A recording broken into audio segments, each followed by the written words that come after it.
Сен бізге мынаны айтшы. Қайсымыз жақсы көресің? Ой құдай-ай, аяғымды шешіңдерші, үйге кіріп отырып әңгімелесейік. Кірмейсің. Бірінші жауап бересің, сосын кіресің.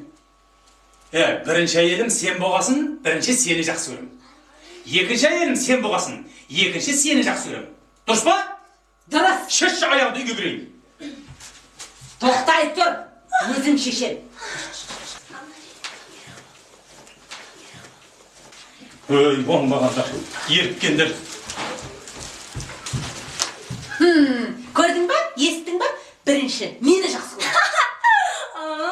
Ал, сен оның аяғын шешіп жатқанда, ол маған не дегенін білесің бе? Не деді? Деді. Ах, оңбаған. Ерген көрсетеміз. Болмайды, жазға дейсің. Likey